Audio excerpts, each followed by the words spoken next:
So today we're going to show you a way to continue on your yearly tradition of reducing, reusing and recycling by making seed paper, which you're going to be able to use for your holiday celebrations this year. Now you're probably already doing things like reusing old tissue paper from the year before, gift bags, maybe you've even gone the next step and reused last year's Christmas gift cards to make your own gift tags. But today we're going to make some seed paper, and this recipe was brought to me by Katharine, who's the co-founder of the Nature Bag, which we featured in the last Nature Challenge newsletter. Thanks for coming to my kitchen this morning, Katharine. Thank you very much, Lindsay. Lovely to be here. So you've tried the seed paper and had good success? Absolutely. The evidence is on the table. I did this with my children as well, actually, so it's a nice activity perhaps to do with the family. I also took some of the stiffer paper that was made at first. This is a lot more like cardboard. And I tore it and created a couple of bookmarks using raffia, some ribbon to finish off at the end. The larger sheets you could also use for note paper or for note cards, and this is a little gift box. Excellent. So we've got endless ideas. We're going to walk you through the steps of the recipe. The finished product looks a little something like this. So this is about a week's worth of germination on a seed planter that you attempted. Absolutely. The paper's in there. It's just had the soil put on top, and she said it's a week into its growth, and that's those are wild flowers that you can see coming up there. Excellent. Now, in order to get starting pulping your paper, you're just going to look through your house for sources you already have.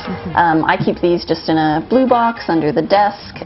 You've probably got maybe old envelopes from birthday cards or something people have sent you. As long as the paper isn't glossy, so you want to take off, the stamp I would tear off here, and make sure any of the magazines or other articles just aren't too shiny, right? You don't want the texture. Yeah. We've got some shredding to do, and if you don't have a paper shredder, you can just use, tearing it up in bits or cutting it, because you're going to soak this in the sink, so it'll all get meshed in, which will be fine. So we'll turn that on. I'll let you shred a few. That's an envelope from a bill.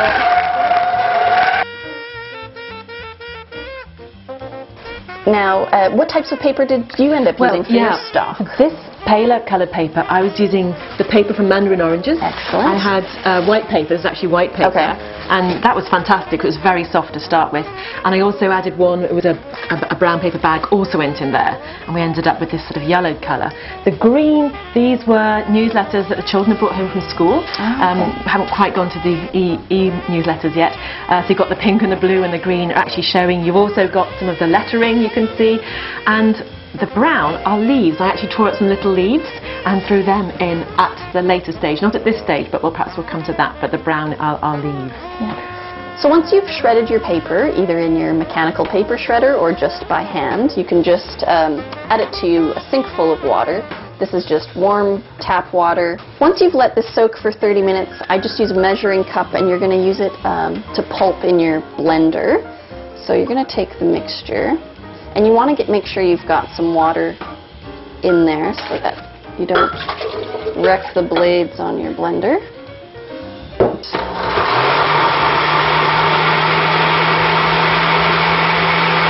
For a few seconds.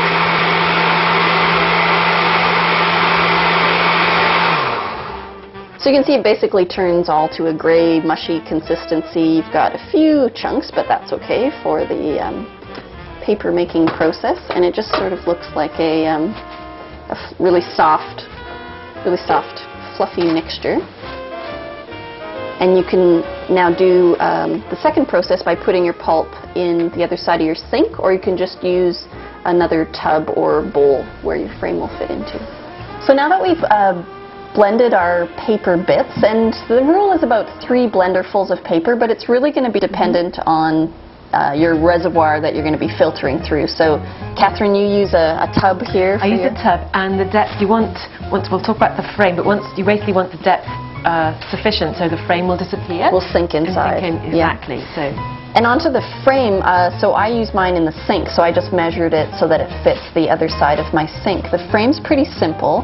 You've got an old, it looks like picture frame, right? It's an old picture frame, as you can see here. You need to be able to go and buy some mesh. This was from the local hardware store. It's a fabric mesh, but I'd probably recommend, if you can, to find the wire mesh, the window screening mesh. It'll mean that once you actually put it on the frame, it won't stretch and sag. And this stage as well, this is when you want to add the seeds, because it's blended, you've done the blending, and now you can add the seeds ready for the... You want the seeds to be quite flat, right? You don't want any bumps, because you want it to lay flat in the paper. Yes. And do you use any rule of thumb as far as measuring how much you put in? I don't know, I don't think so. I mean, you can use your eye and judge it. Yeah, a couple of packets might be sufficient with that depth. I give it a stir. Back to our spoon, That's right. So what you want to do, you want to put it this way round, so you're going to be collecting it on the surface, on this surface here. You want to put it right inside, underneath, and then just take it, that disappears, and then just lift it off. And you can see that's already rather heavy. There's a lot of water collected as well. You can clean off the edge of the frame, take away the pulp.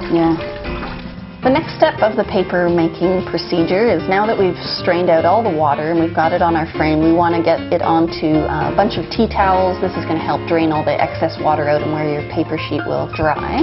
So Katharine's going to do the magic part of flipping it on. Yeah, and I found a few taps on the back of the screen will get it to lift. If it doesn't lift off really easily, it just means you probably got a little excess water and you just have to repeat the last step. And I find if you want to take a tea towel at this stage, sort of fold it so you've got some corners and just... Okay, press it into the sheet. Push it in, and you'll start to see it coming away at the edge of the frame, so you know... Before you remove the before frame. You remove, so you know that you're at that stage. It just starts to break away. Fantastic. Yes, there we go.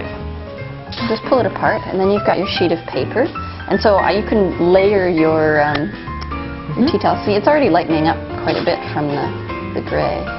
And this is how you're going to be able to keep it dry. And like I say, you could put something heavy on top as well. You could, or you can start just stacking, going to your tub. Oh, your next sheet, that's right. And you start sort of layering it up with your absorbents layers in between. Perfect. And a finishing step that I used once my sheet was, 80% dry, was just to finish it off, with a hot iron. And, with a tea towel on top, don't iron directly on the paper because it will give it a sheen and affect it. But if you just use a warm iron to kind of get all the bits and edges a little bit flatter.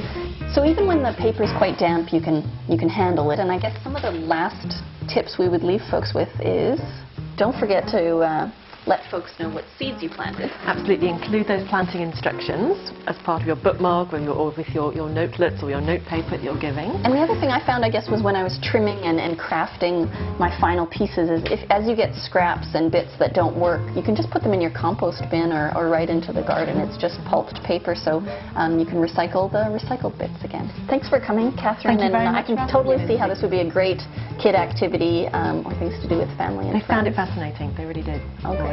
Yeah. Thank you. Thank you.